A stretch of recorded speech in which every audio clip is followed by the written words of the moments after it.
and darkness rules the earth. America is in financial ruin. Europe and Asia are on the brink of self-annihilation. Chaos reigns. But like I've always said, there is opportunity in chaos.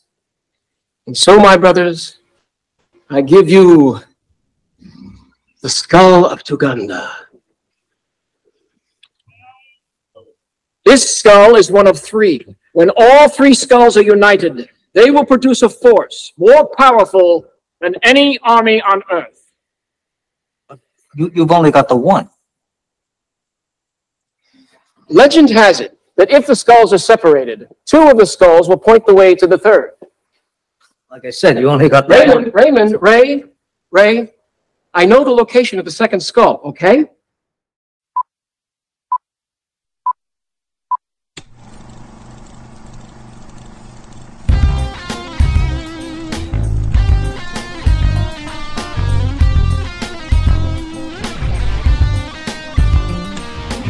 Chris Scalzo here with Matt Howell. On this episode of The First Run, Matt and I are going to discuss The Flash, a film just, overflowing a little bit, Matt, with controversy due to the off-screen, and I'm underselling this by saying antics, of one Ezra Miller. At one point, they were even going to re-release this film. Well, according to studio execs of Warner Brothers, the answer was always yes. So some of the big folks over there say this is one of the greatest superhero films ever made. Supposedly the capper to the Snyderverse, though we do still have Aquaman and something else coming up, Blue Beetle. Mm-hmm. But we'll see how that all kind of ties in. So yeah, The Flash, one of my favorites. So we'll talk about that. And then we'll spend a few minutes talking about the big releases on physical media, featuring your streaming and straight-to-DVD picks of the week. And as I guess this is supposed to be a soft reset, reboot of the DC Entertainment Universe or whatever, I don't know. Matt and I are going to rank officially for the show all the Snyderverse films. You'll be able to go over to our Letterboxd, and you'll find the official ranking once this is all said and done, which I'm sure will be entirely painless and smooth. Let's start everything off, though, with a clip from The Flash. There's a guy called Superman who can stop Zod. Yeah. And flies, shoots lasers out of his eyes. Yes, he flies and he shoots lasers out of his eyes. Yes. No one said Superman. That might be a little on the nose. You call yourself Batman. Yeah. I don't call myself Super Batman. Oh, wait, he's Batman? What did you think we were doing here? I thought this was the cousins' dinner. Bruce Wayne is Batman? Well, really, not so much anymore. You know, they don't really need me. Things have changed. Gotham's now one of the safest cities in the world. Well, I need you. We need you. In my timeline, Batman's our strategist, our leader. The world needs Superman. You're the best detective in the world. You're probably the only person who can help me find him. So will you help us? Pass. Matt, sorry to put the tough edit on that clip. I couldn't find anything that basically wasn't a trailer or that wasn't like 15 seconds long, which was really kind of hard to figure out the context audibly. So there you go. Matt, The Flash. What's it all about? So Barry Allen is the Flash. He runs around a lot, super fast. And one time when he's running super fast, he determines that he can actually travel through time if he runs fast enough. And then he decides, you know what? I'm going to go back and try and save my parents, save my mother from being killed, save my father from being wrongly accused. And he does that. And despite the fact that he says he's seen things like The Terminator and Back to the Future, doesn't think through the consequences. And boy, oh boy, are there consequences. Yeah, so I guess it's supposed to be a loose adaptation of Flashpoint, which is what he does in that comic run where he actually goes back and saves his mom, and then everything that kind of changes because of that, he's not realizing that he is like the linchpin of a lot of the stuff that ends up unfolding in the DCU. So let's start with what's good. All right, Matt. It's great to see my favorite superhero get his own film. Though I'm more of a Mark Waid, Jeff Johns, Wally West era guy. Okay. I love the return of Barry Allen, Terminal Velocity, a lot of the stuff that Johns did with the Rogues Gallery, just really fun stuff there. So I've never been a huge Barry Allen guy. And in fact, I think the resurrection of Barry Allen in the DC Comics is just was a horrible mistake because he Mhm. was the one guy that was supposed to stay dead, where his sacrifice actually meant something. But Right. whatever, that's an entirely different thing. I think that at 2.5 hours, I think the pacing is brisk. I didn't feel that it was over long at any point. I felt that was fine. I think Ben Affleck gets his due, I think, finally, as Mhm. Batman, and does a good job. And I was very excited to see the blue and gray suit. That was kind of fun to see. We get the return of Michael Keaton as Batman as well, which is possibly one of the high water marks of the entire film. Mhm. I enjoyed the introduction of Kara Zor-El as well. I think finally seeing her, not finally, but seeing her in the film was a lot of fun. I think she does a fine job having Supergirl in the movie. Fun, great, good. Mhm. Mhm. I enjoyed the Dark Flash until a point.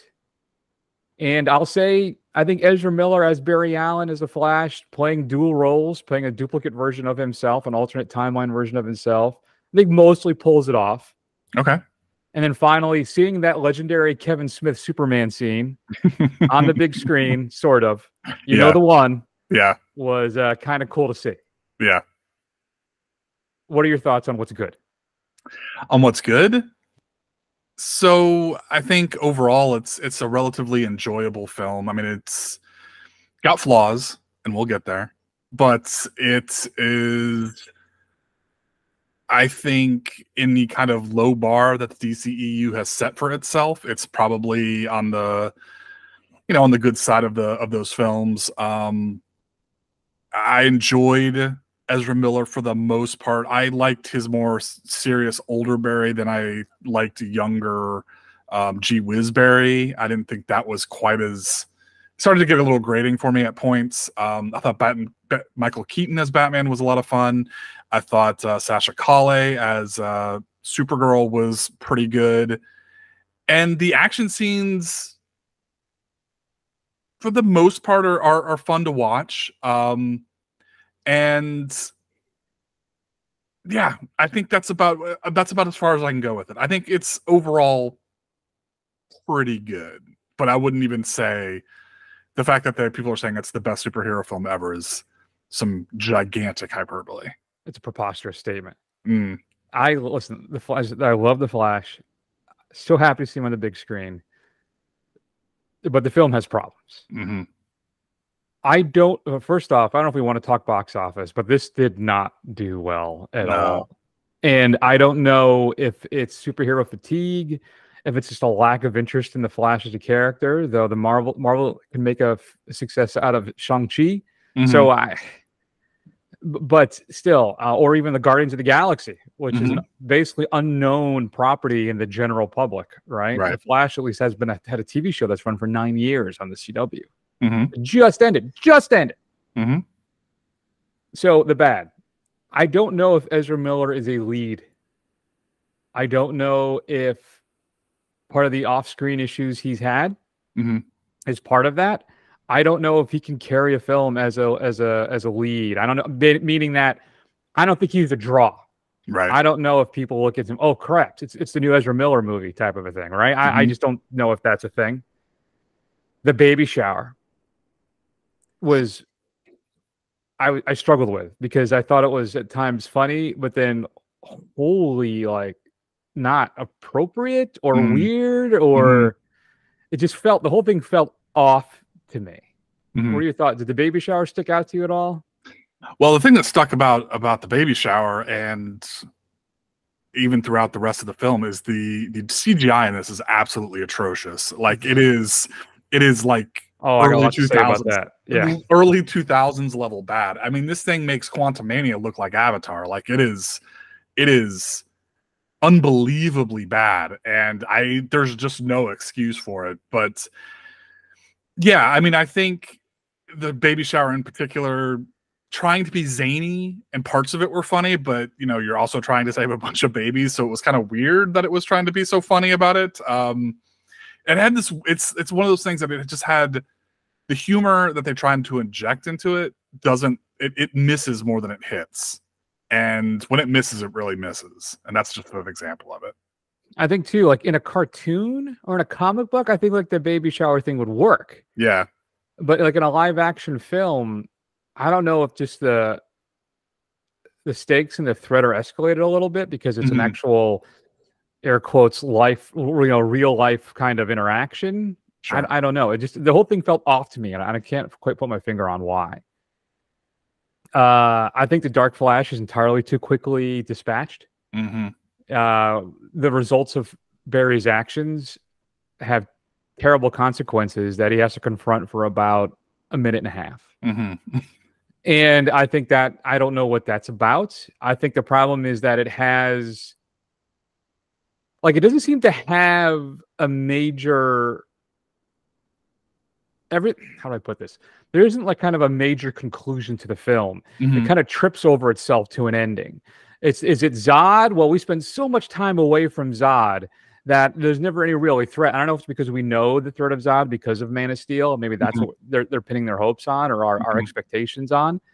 But it always feels everything is kind of just in the distance all the time without actually being kind of a real threat. And then when the Dark Flash finally emerges, he's so quickly taken out that I feel like it's at no point any real threat. I feel like that's a character you build potentially for future films, you know, or even the fact that we never even still find out what happened to Barry's mom. Right? Now I know what happens to Barry's mom, and I think that story is fantastic and really interesting. But we don't get any buildup of that. We don't get any review. Maybe just in the shadows at the end, you get a flash, or even just at one point, there's like a flash of yellow. Like at one point, if he's going to do all these changes, why doesn't he actually hang out and see who killed his mom? Right. And then we get a subtle introduction to that character. And then that you can build a sequel on as well. Well, I mean, but all of that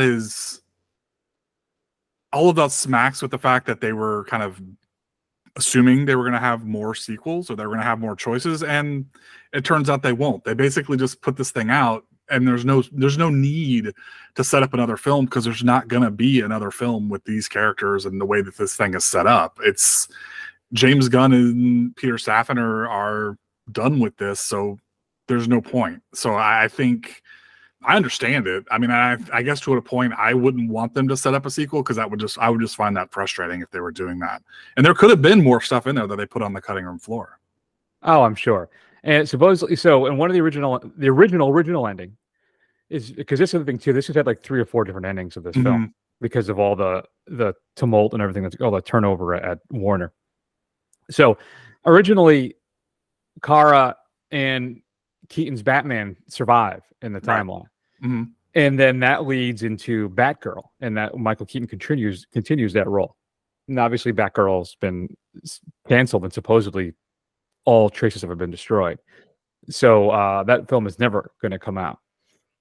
So then the next one was, and then the point of that was going to set up a Crisis on Infinite Earth sequel. It was going to build from there. And then after that, they decided to keep Henry Cavill Superman, right? They had the big announcement that he was coming back, blah, blah, blah. Yeah. So then Cavill was actually going to make an appearance at the ending of the film. He actually shot it, along with a cameo from, of course, since the balance of power has been shifted in the DCU, The Rock's Black Adam was going to show up at the end as well as Wonder Woman. Now, after all that shook, whenever James Gunn took over and Peter Safran took over, that was it. They canceled, they rebooted that. So all that stuff's gone now. So then we had the reworked ending with the one we kind of see today. Yeah, where I won't spoil the end of it. So I will say, I don't know if you stayed all the way to the credits for the post-credit scene. Okay. So does he eventually get back to his own timeline? Because we do have an Aquaman appearance as well. Right. I feel like he does. Okay. Because why would you not go back to your own timeline? Well, I guess because, I took it in one of 2 ways. Either A, it's kind of one of these things where, close enough kind of thing. Because, I mean, we've already found that no matter how many times it goes back, it can be really tough to like set everything completely right. And maybe it was like, okay, I've got 98% of things back to the way they need to be. Because the only way he could set up his own timeline would be to, make it so his father stays in prison, so that and I don't think he's going to do that. Well, right, there is that scene where everything gets shifted, right? Yeah. At the end, where that doesn't happen now. Mm-hmm. So I guess maybe that's I don't know. It's very confusing. I don't quite understand that part of it. So, all right, fine. I think it doesn't really matter. So, and then finally, let's talk about the CGI part of it. Yeah. So Machete says that that's on purpose because everything is through the warped lens of Barry and the Speed Force. Mm-hmm. So when he's in that Speed Force sphere, when he's able to pop in and out and manipulate events throughout time, I can cut you some slack in the sphere itself. Sure. But that's it. Right. The problem I have, there are scenes, Matt, static scenes when people are just standing talking to each other that look horrible. Like a couple of times when they have an Ezra Miller talking to an Ezra Miller, Barry scene. It's clearly they're shot in the same scene and they've digitally masked another actor with Ezra Miller's face instead of doing some kind of composite thing. And it looks really bad. But the one that really blew my mind is I don't think Michael Shannon is in this film. I think they worked a licensing deal with him, and then they animated him in this entire film. There are so many scenes of him, especially because he always has his oxygen mask thing on, whatever it is, that allows him to breathe on Earth before he adjusts on Man of Steel, which doesn't really happen here. That he looks entirely computer rendered. And part of me was like, is he not even here? Did they just say, here, Mike, here's 500 grand. We're just going to digitally put you in this movie. And he had to record new lines. Yeah, that's it. Just do some ADR, do some voice work. Here's a few grand. You don't have to show up. I'll send you the scene. You read it over Zoom. We'll capture it and we're good to go. The CGI is that bad. Yeah. And then the cardinal sin for me, I love seeing Cage. Like that was fun. A little dodgy, obviously, the way it looked, but that's what we're dealing with. What are your thoughts? I teased it last week. You probably figured it out before you saw it. What were your thoughts on? I guess it's all over the internet now, right? I guess we can talk about it. Is it that big a spoiler? I mean, you would figure whoever's going to see this has already seen it and would see it for a while. Yeah, this is going to plummet. I think next week it's going to. Yeah. So who shows up, Matt? And what were your thoughts about it? So as they're splitting through the multiverse, you see what's the original Superman's name from the 40s? The guy George Reeves. George Reeves shows up, and then they show Christopher Reeve as Superman, and then obviously Supergirl shows up as well. That version of Supergirl shows up later. Yep. Yeah. And it seemed Adam West too. Don't forget Adam West is Batman. Yeah, that's true. I don't know. It seemed a little ghoulish a little bit to me. But I mean, I knew they were going to do it. If that's the way they're going to do it, they're going to have to put him in there. I wasn't like angry about it. I just kind of rolled my eyes about it. Yeah, I'm not of the Twitterverse. A couple people are quite up in arms about it. How it's disrespectful. Though clearly the family would have signed off on it, I'd imagine. Yeah. I think all that's left is his kid, because I know Reeves' wife and his mom passed. I think she had cancer. Okay. He talk about getting a rough hand dealt to. Jesus Christ. Yeah. But still, I'm assuming he signed off on it. But unless Warner Brothers has some weird thing where they own Christopher Reeves' likeness as Superman or something like that, which could entirely be possible. But yeah, it just felt off to me. And I think part of it was more just the CGI rendering just was not good at all. So it just, I can't get past it. I really thought people were overreacting online about the CGI, but it is noticeably bad. Like you said, early 2000s bad. And it's just bizarre to me. All right, Matt, do we have anything else on this thing? How do you have, there's a scene at the end of the film when Ezra Miller is just standing there waiting for that Bruce Wayne to walk out of the car, and even that looks animated. Yeah. Like, there's even scenes that look that I can't wrap my head around it, and maybe then it makes me wonder: was Miller not even there for some of the stuff because of all of his issues he's had? Did they just kind of digitally put him in they reshoot some stuff because of the new endings? Right. And then Miller's just unavailable because he's holding hostage some 15-year-old girl up in Vermont or something? Yeah. It's so distasteful, all of this. And this thing isn't helped by the fact that, you know, it came out in the same month of, you know, what some people are considering one of the best superhero films ever. That's also about the multiverse, and it's like, this is how you do it right, and then you show up like 2 weeks later, and then this is just atrocious.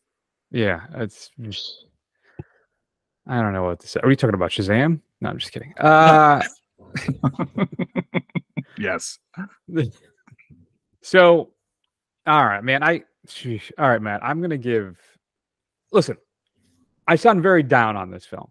And by the way, James Gunn, Piers Zaslav, what the hell are you talking about? It really makes me nervous. And Machete's been given Brave and the Bold. Right. Machete's been given Batman for Gunn's reboot.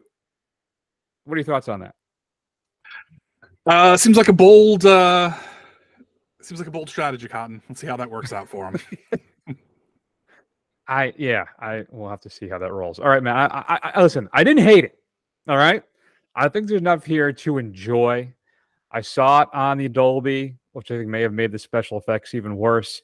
I was actually considering going to see it again today because the IMAX in my area has been entirely refurbished. They have a laser projector now as well.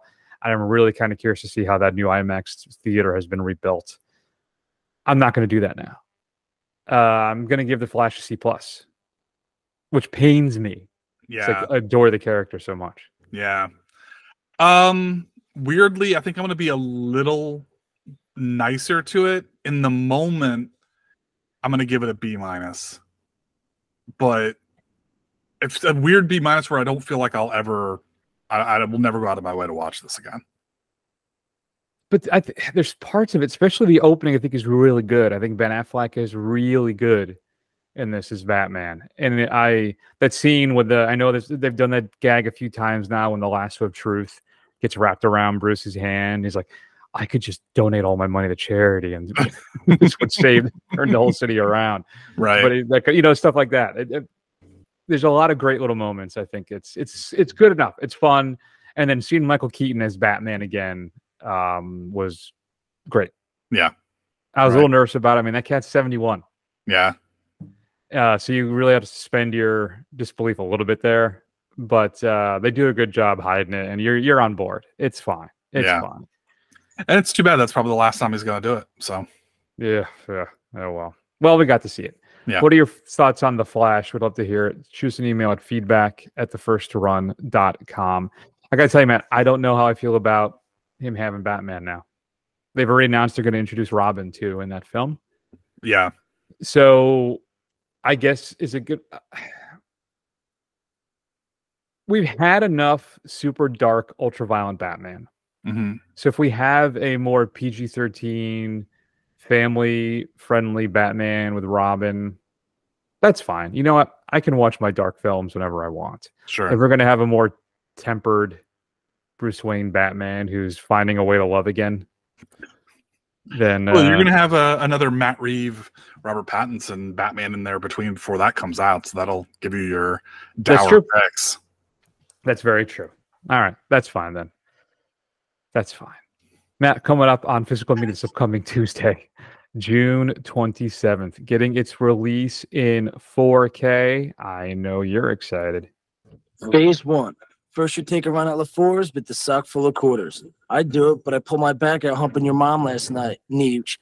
Okay, you clock him on his headpiece and knock his ass out cold. That's when phase 2 kicks in. I attack the structure, Wolvie Berserk style, knock out the fucking pin, and bickety bam, the motherfucker is rubble. Hence, no game show. No game show, Matt. 4K from Arrow, Kevin Smith's second film, Mallrats.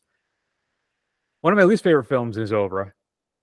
But it's getting its release in 4K. I have the Arrow Blu-ray that came out a couple years ago. I only had it on DVD previously. I will not be upgrading this to 4K. Where do you come down on Mallrats? I remember not liking it that much in the moment when it came out. I think I've softened on it a little bit. I have it on DVD, so maybe if it gets cheap enough, I'll get it on 4K. just as being a completist that I am.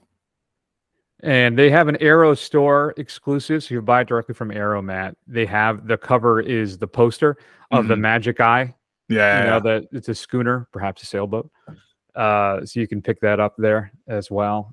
I just realized I did not number them this week, so I am going to wing it, though I know what my number 1 is. Okay. Let's see. What do we got here? I got 1, 2, 3, 4, 5. Oh, all right. I guess for the most part, we're all right. All right. So I'll just figure it out. We'll go this one then with 5, I guess. Who knows? 5. I'm going to enter the video store Empire of Screams. Arrow, once again, Matt, has their limited little box set. It includes a bunch of classics from the 80s, 84 to 89, The Dungeon Master, Dolls, which has previously been out of print for quite a while, Stellar Dweller, Arena, and Robot Jax.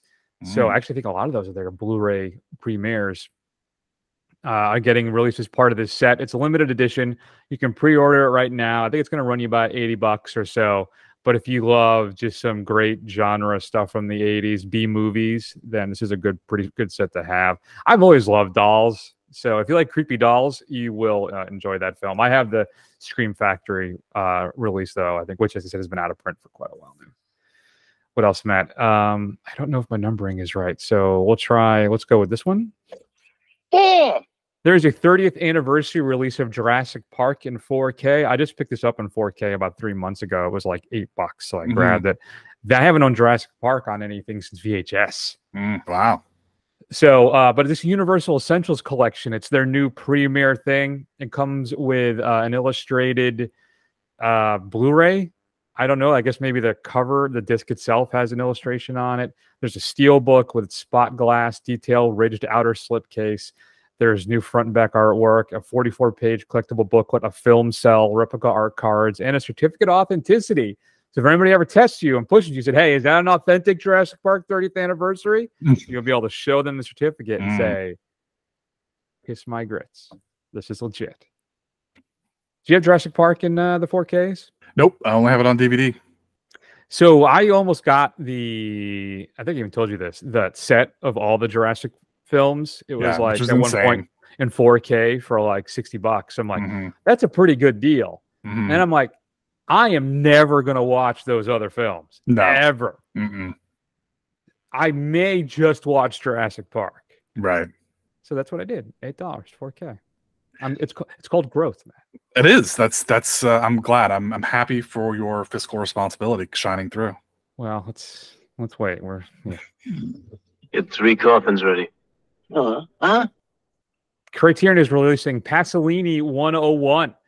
Matt, they're putting out Ecatone. Hold on, let me get this right. Ecatone, Mama Roma, Love of Meetings. Oh, wait, that's English. The Gospel according to Matthew, The Hawks and the Sparrows, Oedipus Rex, the Roma, Portil, and the Medea.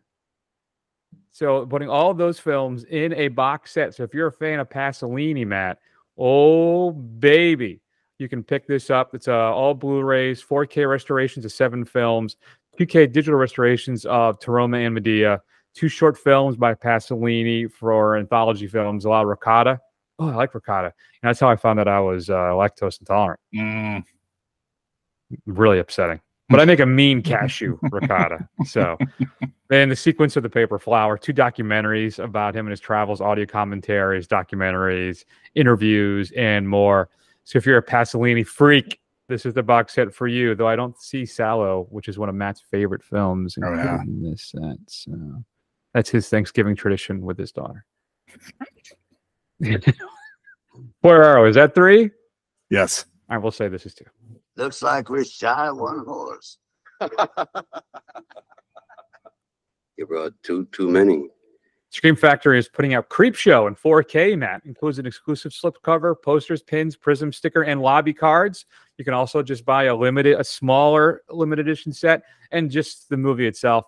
I have not owned Creepshow on anything since VHS. So if I can get this for a good price, I will be picking up Creepshow in 4K. And also, to coincide with this, they're putting out Creepshow 3 on Blu-ray as well. So where do you come down in the Creepshow camp?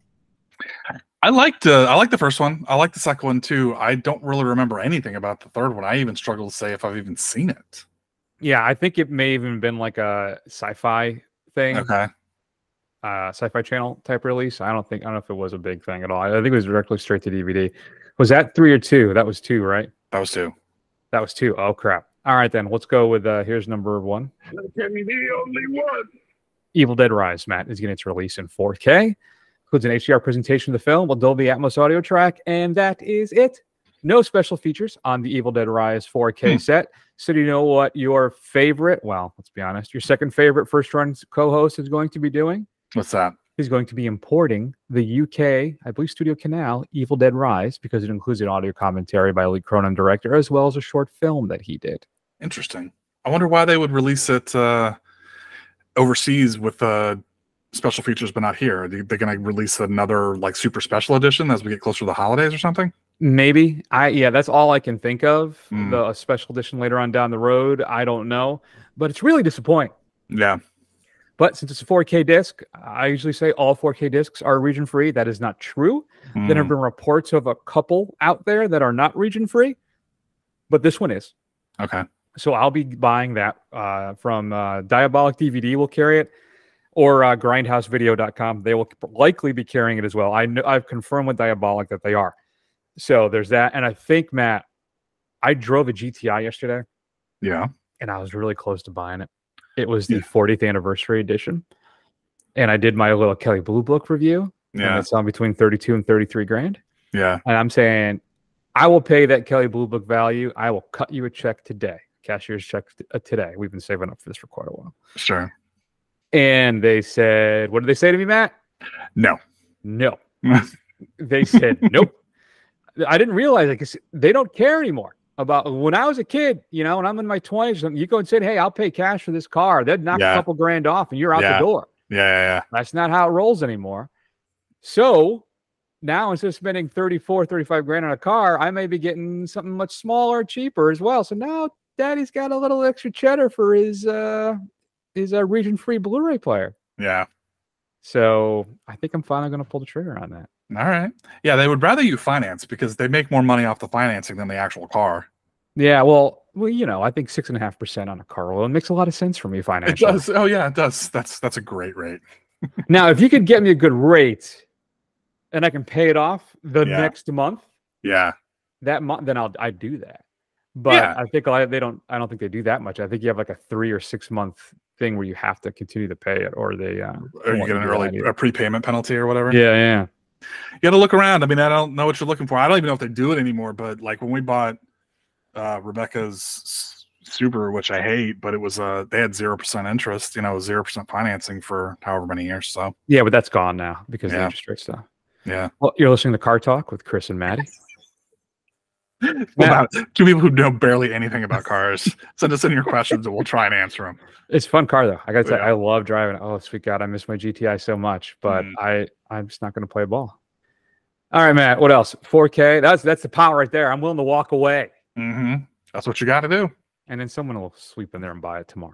It's a very rare car. They only made 15,000 of them. All right, Matt. Also coming up in 4K, Motel Hell. Great little B movie from the 80s. If you haven't seen Motel Hell, I highly recommend it. Waterworld being released in 4K, includes 3 cuts of the film, a theatrical, a TV cut, and the Ulysses cut. Fancy. And then your straight to DVD pick of the week. This is some classic stuff right here, Matt. Zombie Ass Toilet of the Dead. A group of teenagers go camping in the woods where they find themselves in deep trouble when poop-covered zombies that are controlled by parasites come out to attack them. I know we don't do straight DVD picks anymore, and we've taken at least a summer off for 2 movies, but Zombie Ass Toilet of the Dead sounds a little interesting to me. What should we be streaming this week?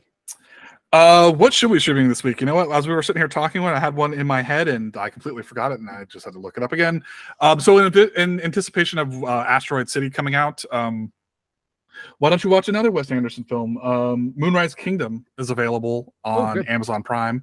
It's a story about a Boy Scout-ish type person who goes on an adventure with his friend / hopeful lady love and drives everybody into a furor because nobody knows where they are. That's a great little film. I think my favorite mates, man, it's either Tannenbaums or Grand Budapest. Yeah, those are like top 2 for me as well. It goes back and forth depending on the day you ask me. Yeah. All right. Let's try and let's see if we can wrap our heads around this, Matt, and try and do a definitive ranking of the Zack Snyder verse there for the DCU films. Why didn't you come with me? You couldn't tell. No matter how much we wanted to. No matter how much we loved you. Your mother, Lara, and I were a product of the failures of our world as much as Sorta was, tied to its fate. So no. No. You're as much a child of Earth now as you are of Krypton. You can embody the best of both worlds. The dream your mother and I dedicated our lives to preserve.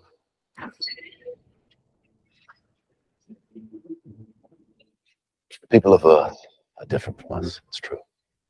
But ultimately, I believe that's a good thing. They won't necessarily make the same mistakes we did. Not if you guide them, Cal. Not if you give them hope. That's what this symbol means. The symbol of the House of El means hope. Embodied within that hope is the fundamental belief in the potential of every person to be a force for good. That's what you can bring them. That's what he can bring him, man. All right, that, of course, is from Zack Snyder's Man of Steel, the kickoff to the Snyderverse there. You heard Henry Cavill and Russell Crowe. Matt, I have our letterboxd open right now. I should say ours, mine. You can look for Chris Scalzo. I guess that's where we're going to house all of these TFR master lists. Matt, you're welcome to copy them or replicate them on your own site as well, on your own page as well. What is your letterboxd, if you don't mind? If you don't want to, if you don't want to share it, that's fine too. Do you even remember what it is? I don't. Let me look it up. I think it's probably. What kind of tag should we do here? DCEU, would that be a good one? Yeah, I guess DCEU, because that would be more appropriate, you know? Yeah, because DCU is what Snyder's version, I mean, what Gunn's version is. Yeah. And then we'll do Superman and we'll do Batman. Yeah. So my handle on the letterbox is Thurston. There you go. Yeah. Doing a DC Comics there just for good measure. All right, Matt, I have them all right now listed by timeline. Okay. So when they came out. Sure. Starting off with Man of Steel, then Batman vs. Superman, Dawn of Justice. Next you have Suicide Squad, followed by Wonder Woman. Then you have Justice League. Then, well, I guess I don't have them by when they came out. I have them by timeline because I have Zack Snyder's Justice League right after that. Okay. Then Aquaman, Shazam, Birds of Prey, Wonder Woman 84, Suicide Squad, Black Adam, Shazam 2, Fury of the Gods, and then The Flash. The Flash. I'm not missing any, right? That's everything. Nope. And we'll have to do this again when Blue Beetle and Aquaman 2 come out. All right. So I think, honestly, when I'm looking at this list, for me, I think Man of Steel is number one still.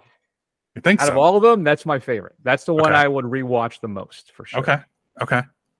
What do you think? Is it Shazam? Yeah, Shazam is my far and away number one favorite. I was not particularly hard on Man of Steel. I think it's a little unfairly maligned. I do enjoy it. I would not put it in even my top 3 probably, but oof. I think it's got the best score out of all of them. I think the music in that one too is great. But that's probably, I love that redone Superman theme. Or maybe should we start at the bottom? Would that be easier? Yeah, let's start at the bottom.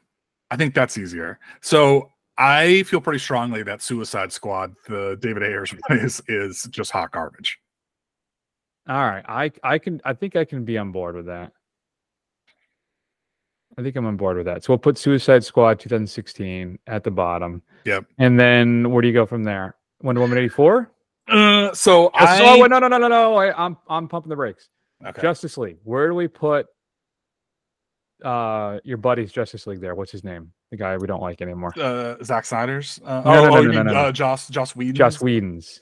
I put Justice League in the bottom half, towards the bottom, but I had a couple other films lower than Justice League. All right, what'd you have lower than Justice League? Black Adam, I thought was pretty bad, and this, I know you're gonna fight me on this. I had BVS pretty low as well. Ooh, all right.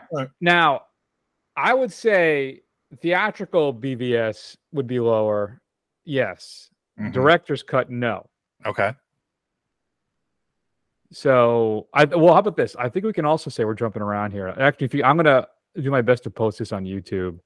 You'll be able to see this there and actually watch along as I move this around. Can we say Wonder Woman and Shazam are in the top 3, maybe? Yes. Yes. All right, and we're going to argue about that with Man of Steel. Zack Snyder's Justice League, where would you put that? I would put Zack Snyder's Justice League, the Snyder cut, around 5 or 6. Okay. All right. So, Shazam Fury. All right. What about the Suicide Squad, Gunn's version? The Suicide Squad. Like 4 or 5. No, I think the Snyder cut is better than the Suicide Squad. All right, I can live with that. The problem is I don't really love many of these, you know? Yeah. I would go Wonder Woman 84 over Black Adam. Would you do that? Yeah, I think so. I'd do that. Would you do it over Joss Whedon's Justice League, or is Whedon's Justice League better than Wonder Woman 84? There are parts of Whedon's Justice League that I like. I mean, I think the problem with Wonder Woman 84 is I was really excited for it, and I was sorely disappointed. Yeah, that leaves a bad taste in my mouth for me. But then, do you think? I mean, Shazam 2 is pretty bad too. So, like, do you think that's lower than Wonder Woman 84's Justice League? I would probably watch Shazam 2 before 84, but maybe not. Listen, here's the thing. I don't think I'm ever going to watch Whedon's Justice League ever again. Me neither. If I'm going to watch it, it's going to be the Snyder Bro cut. Yeah, Snyder Bro cut. So maybe that has to put that lower then. Yeah. Yeah. Not higher, lower. Like, would I watch? I'd probably watch Wonder Woman 84 over that. Okay. Would I watch Black Adam again? Man, I like Dr. Fate so much, but I don't know. That's true. Dr. Fate is pretty good. Yeah. All right, you can move that up over Justice League, I guess. All right. So while Air is really getting the boot here. But Suicide Squad is still worse than Justice League. I don't care. There's no way. Right, so where are we? We have right, we haven't touched The Flash, Birds of Prey, or Aquaman yet. All right, so Birds of Prey, I would move pretty low. I didn't like Birds of Prey that much. I thought it was just okay. I would put it in front of Shazam, Fury of the Gods. I think I liked Flash a little bit more. And I'm on record as saying, regardless of how stupid it is, I had a lot of fun watching Aquaman, so I would move it up relatively high. All right, I'm going to make a statement right now. Okay. I think I actually like the list the way it is right now. Where it is. So here's what I have. Okay. Man of Steel 1, Shazam 2, Wonder Woman 3, Zack Snyder's Justice League, the Bro cut at 4. Then we have The Suicide Squad, Batman: Dawn of Justice, director's cut only. Okay. Aquaman, The Flash, Birds of Prey, Shazam for the Gods, Wonder Woman 84, Black Adam, Justice League, Suicide Squad. I'm good with that. Yeah, I think that's. I mean, yeah. I guess that I can live with that as well. Yeah, I guess we can live with that. So, okay, well, that was easy. I mean, the only thing I would probably argue about with you is maybe BVS, but I mean, I don't remember the director's cut enough to think if it was substantially better. So maybe I'll have to watch it again. I'll take your word for it. I think it is substantially better. Okay. Yeah. Very much so. It's I've been meaning to kind of rewatch it myself. I was attempting to I can do this. It's legal, right? Yeah. Burn the Blu-ray of the Snyder cut and then digitally combine the two. So I have one digital file of both of them. Gotcha. But what I don't have is Justice is Gray, and I have not watched that yet, which is his black and white version. Okay. Which is it really going to be that different? Is it really worth? No, it's not. No. All right. So, all right. Let's run it through. Bottom to top. Make sure we're good. Let's be polite. Our least favorite is David Ayer's Suicide Squad. Then we doing no small part to Jared Leto, but continue. Then you have Justice League, Black Adam, Wonder Woman 1984, Shazam: Fury of the Gods, Birds of Prey, The Flash, Aquaman, Batman vs Superman: Dawn of Justice, the director's cut, Mm-hmm. The Suicide Squad. You should add a note that says the director's cut underneath it, where it says add note. That's a good point. That is a good point. The director. Or Kurt. However you like to Director's say Kurt. it. Yeah. All right, we're then Suicide Squad. Then we have Zack Snyder's Justice League, the Bro Cut. We have Wonder Woman, Shazam, and then Man of Steel. Yeah. I feel like I could flip flop Shazam and Wonder Woman. Mm-hmm. I know you can, but I feel very strongly about Shazam. Like Wonder Woman's good, but it's not as great as everybody makes it out to be. Yeah, and you're giving me Man of Steel as one, which I appreciate. So that's fine then. I think we're good. Wow, that worked out much better than the last one we did. So yeah, it did. It did. But there's a lot less films, and a lot of them are mid. So yeah. Fair enough. So, all right, here we go. The first round's official Snyderverse ranking, not TBD, but now done. Officially official. You can check that out. Again, that's going to be on my Letterboxd page, which is Chris Scalzo. You can check it out there. I really got to start using this thing more often, man. Mm-hmm. Yeah, it's very useful. I put in every movie that I can, when I watch a movie, I put it in there. Fantastic. Look at you. Mm-hmm. All right. I guess that's it. Matt, right. What are your favorites? How would you rank the Snyderverse films? Shoot us an email at feedback@thefirstrun.com. We'd love to hear your thoughts. Matt, what is up on the big show next week? I believe it is Asteroid City. I believe you're correct. So that is good. And then it's, finally. We're doing a non-top 5-ish segment. We'll be doing What Are the Odds? I haven't done that one in quite a while, so that'll be fun. Good times. All right, then, folks. You can check us out on YouTube, Facebook, Twitter, Instagram. Go on, do a search for The First Run. Scroll. Eventually, you'll find us. Head over to Apple Podcasts and give the show a rating and help other people find the show. We'd really, really appreciate it. In the meantime, we want you all to take care of yourselves very much. Or we love you very much. Take care of yourselves to the degree you feel appropriate, maybe a little bit more so. And then we'll see you all soon. Take care. Wow, it's a schooner. You dumb bastard. It's not a schooner, it's a sailboat. A schooner is a sailboat, stupid head.